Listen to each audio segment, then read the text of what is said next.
Hello,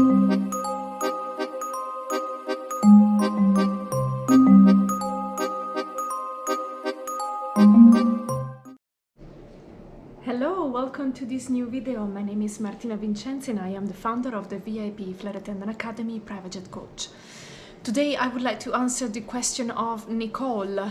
She's asking how can you get in touch with the aircraft management companies, so the ones who are managing the private-owned aircraft, private-owned private jets, so in order to get to fly for a private owner.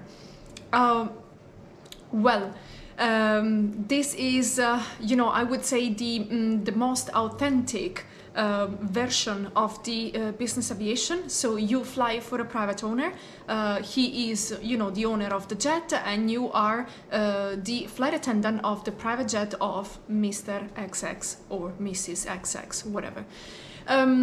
So to get into this type of, into this version of the corporate industry is actually a sort of, I would say, a second step. Like ideally, you would start with charter operation first. You make, you work out over there, and then eventually you move into a private owner. Not necessarily because the operations are more difficult than the charter operation. Quite the opposite, I would say, but because you need to get into the industry and make yourself known in order to then be able to reach this other side of the job. So how do you get in touch with them? How can you land a job on a private-owned jet? Well, through network. You probably heard this from many people in the industry. Me, myself, I say this 1,000 of times, and I'm happy to say another 1,000 if needed. Network is the most important thing and the most precious thing you have when you work in the corporate industry. What does it mean? What do I mean by network? Contacts, names, people, phone numbers, email address, to get to know people. And you get to know people when you are out in the field. Okay, there are, for example, crew hotels where you can meet a lot of people from different companies. So get in touch with them, talk to them. At the FBOs, you can, the FBO is basically the handling agent that takes care of the private jet at departure and arrival on that specific airport. So you, and usually you are working on the VIP side of the airport, or even a VIP airport, so a completely different building compared to the commercial airline airport. Then maybe the runway is just the same, but there are two separate buildings for commercial flights and private flights. So over there you meet people working in the field, and they might, you can bump into crew working for a private owner. Talk to them, get engaged with them, and this is how you create your network. And then obviously social media. So LinkedIn is definitely the number one because it's a professional platform. The thing that you have to take into consideration is that while the big organizations such as charter flights, private jet operators, so big organization where they actually organize flights on private jet to charter to people, so they rent the jet to somebody else, somebody who wants to fly private jets.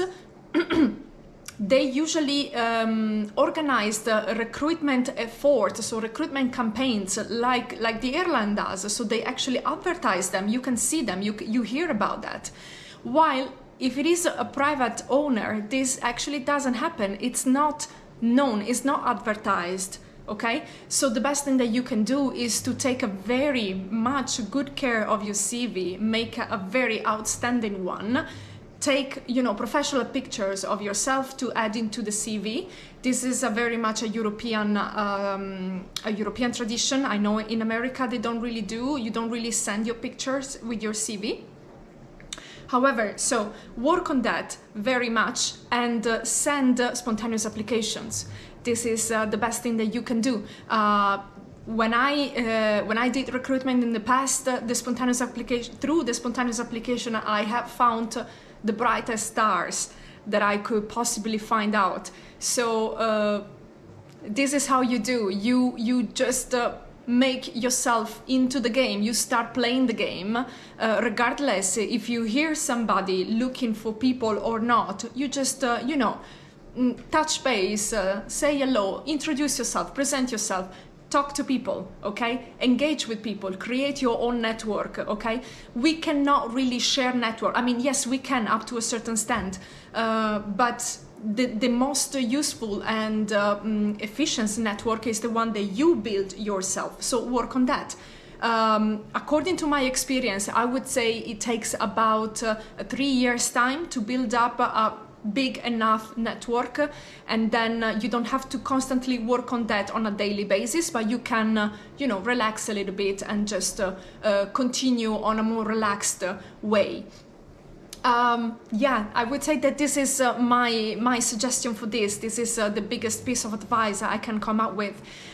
It's not impossible.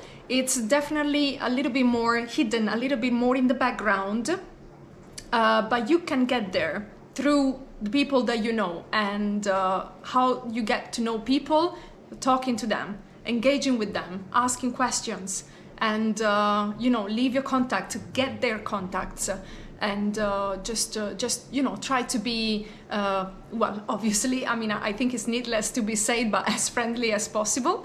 And just yeah, just try to be yourself, and eventually get the possibility to have a chat and spend time with these people.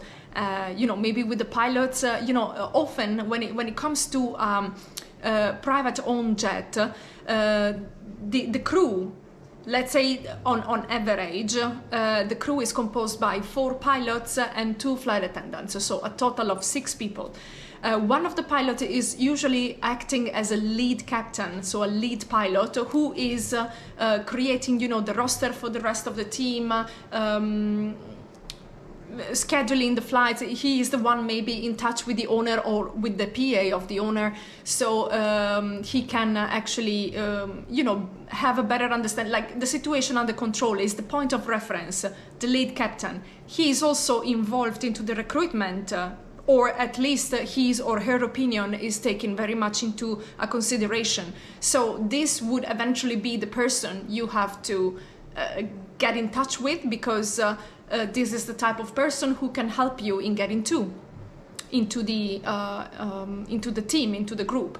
So yeah, I hope this can help, and that it's clear enough on what you have to do. It's not something that happens overnight, though. You have to work on it, and you know, it's the usual comment, sorry, the usual concept of the business aviation. It's not like the airline. You have to work on it. It's not, you know, falling from the sky in your hands. You have to work on it, and then for sure you will be successful, because it's just a matter of how hard you try. And there is no way that you try hard enough and things are not happening. It doesn't work like that. So the harder you try, the sooner you're gonna get your results. Well, let me know if you have any further questions about this or any other topic related to business aviation, flight attendant life, crew life, private jets, and so on and so forth. And I'll see you on the next video. Baci baci!